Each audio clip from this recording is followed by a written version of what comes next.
김종민 민병원 대표원장 겸 갑상선 센터장. 갑상선 초음파 검사 과정에서 갑상선 결절이 발견되었을 때 의사들은 결절이 누워있거나 결절의 경계가 좋으면 양성일 확률이 높으므로 일단 추적 관찰하며 지켜보자고 한다.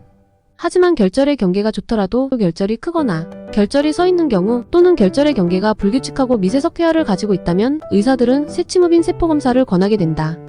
이처럼 세침흡인 세포 검사는 결절의 악성 여부를 판별하는 데 사용되는 주요 진단 방법이다.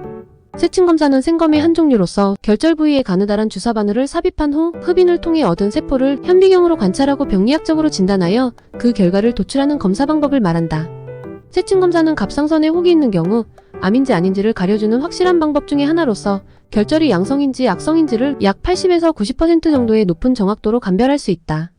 하지만 이 같은 높은 정확도에도 불구하고 그 검사 결과가 통상의 조직 검사처럼 암이다, 암이 아니다라고 나오지 않고 암일 확률, 즉 위험도의 단계로만 나오기 때문에 검사 결과를 접한 환자들은 무척 혼란스러워하거나 의사가 무지해서인가라고 오해하기도 하는 검사가 바로 세침 검사이다.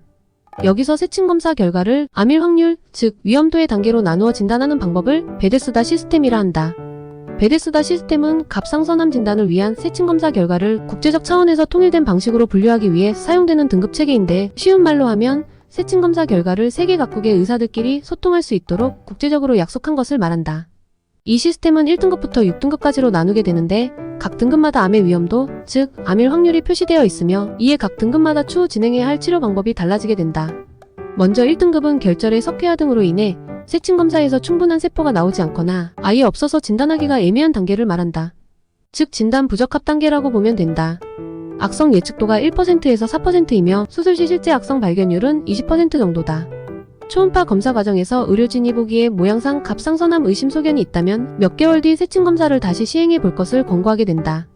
2등급은 암으로의 변이가 우려되는 세포 그 자체가 없는 양성 단계이다. 악성 예측도가 0%에서 3%이며 수술 시 실제 악성 발견율은 2.5% 정도다. 세침 검사에서 2등급으로 나오면 바로 재검을 하지 않고 6개월이나 1년이 흐른 뒤 추적 관찰하게 되는데 초음파로 사이즈를 측정한 후 병변이 커졌을 때 다시 검사하게 된다. 3등급은 비정형 세포가 나타난 단계이다.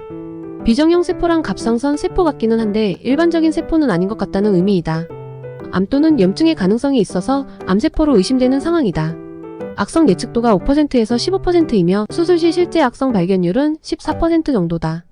최근에는 세침 검사에서 비정형 세포라고 뜨면 일단 대략 2개월에서 3개월 뒤에 다시 검사를 진행하고 그 결과가 양성이면 6개월 뒤 추적 관찰하게 된다. 총 3번을 검사해서 처음에만 비정형 세포로 확인되고 나머지 2번이 양성이라면 수술하지 않고 지켜보게 되나 1차, 2차 연속으로 비정형으로 나오게 되면 암일 확률이 30%에서 40%까지 올라가게 된다. 이때에는 수술을 진행해도 되는 상황이 된다.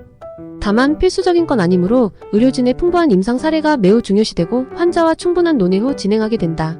4등급은 여포 종양 의심 단계이다. 악성 예측도가 15%에서 30%이며 수술 시 실제 악성 발견율은 25% 정도다.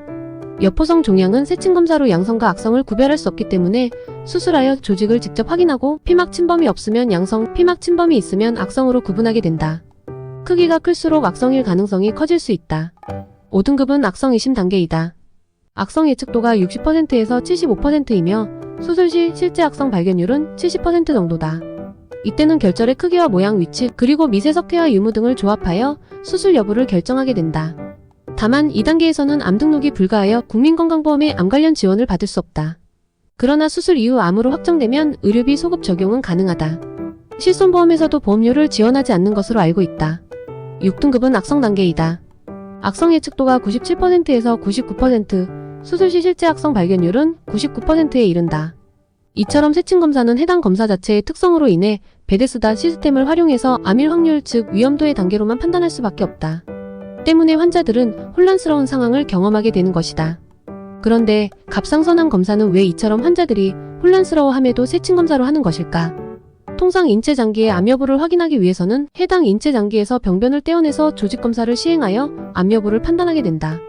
그러나 사람의 목 부위에 위치한 매우 작은 장기인 갑상선은 주변부에 중요한 혈관과 신경이 많이 분포되어 있기에 수술 전에 병변을 떼어내는 통상의 조직검사 방법으로는 진행하기 어려운 한계가 있다.